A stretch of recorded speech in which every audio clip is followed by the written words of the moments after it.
کہ دوسرے جامع شرائط سے طلب فیض میں حرج نہیں ہے، اگرچہ وہ کسی بھی سلسلہ سریہ کا ہو اور اس سے جو فیض حاصل ہو اسے بھی اپنے شیخ کا فیض ہی جانے۔ اسی طرح فتاوی مستفیہ میں ہے کہ ایک جامع الشروط کے ہاتھ پر بیعت صحیح کرے پھر دوسرے سے بیعت ٹھیک نہیں ہے، طلب فیض کر سکتا ہے، یعنی طالب ہونے کی اجازت ہے۔ یہاں پر ایک بات یاد رہے کہ پیر کی 4 شرائط ہیں،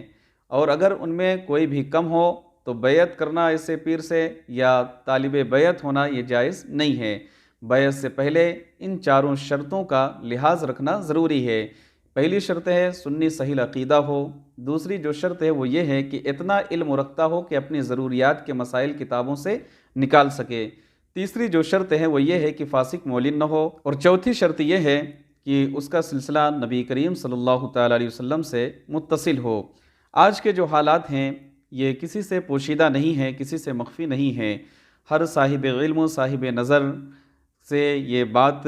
چھپی ہوئی نہیں ہے کہ جب کوئی بھی پیر کسی جلسے یا جلوس میں آتے ہیں تو لوگ ان کے ہاتھ پہ بیعت ہو جاتے ہیں،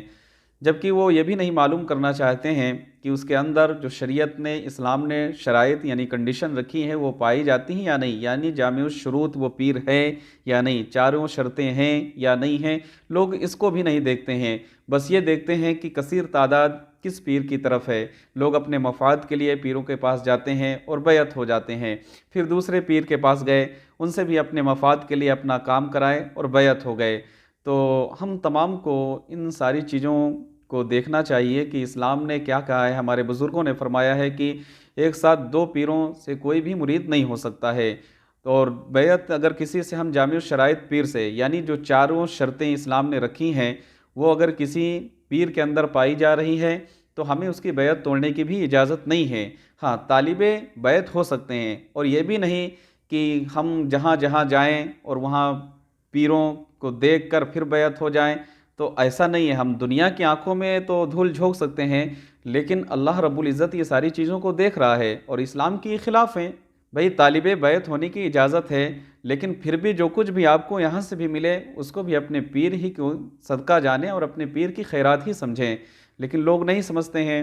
اور سلسلے کے نام پہ، مشرب کے نام پہ لوگ آپس میں اختلاف کرتے ہیں۔ میرے بھائی، اللہ رب العزت کو ہم سب کو جواب دینا ہے۔ کوئی بھی پیر ہو، لیکن اس سے مرید ہونے سے پہلے ہمیں یہ بھی تو جاننا چاہیے کہ اس کا عقیدہ کیا ہے، وہ کیا کرتا ہے، اس کے پاس کتنا علم ہے، اور اگر اس کا عقیدہ ہی خراب ہے تو ظاہر سی بات ہے وہ تمہارا بھی عقیدہ خراب کرے گا، اور جب وہ جاہل ہوگا، اس کے پاس ہی علم نہیں ہوگا، تو وہ آپ کو کیا علم کی باتیں بتائے گا، اور اگر وہ خود فاسق مولن ہوگا تو ظاہر سی بات وہ تمہیں کیا راہ ہدایت دکھائے گا، وہ خود ہی گناہ کر رہا ہے۔ اسی طریقے سے جب اس کا سلسلہ متصل نبی کریم صلی اللہ علیہ وسلم سے نہیں ہو رہا ہے تو پھر وہ آپ کو کہاں تک لے جائے گا؟ تو ظاہر سی بات ہے آپ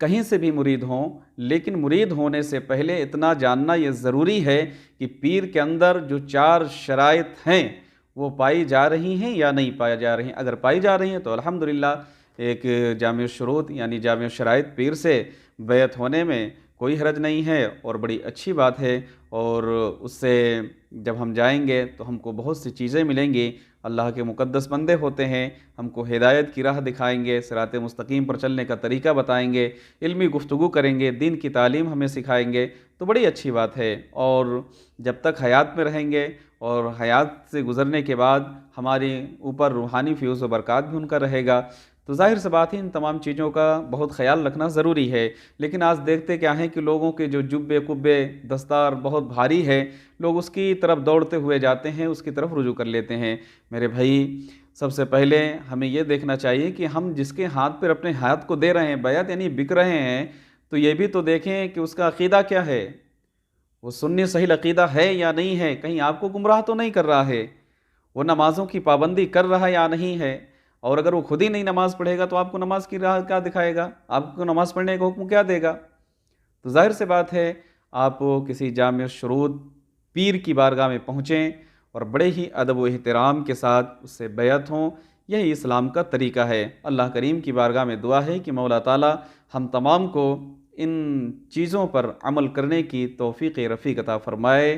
اور بزرگوں کے روحانی فیوز و برکات سے ہم تمام کو مالا مال فرمائے۔ السلام علیکم ورحمۃ اللہ تعالی وبرکاتہ۔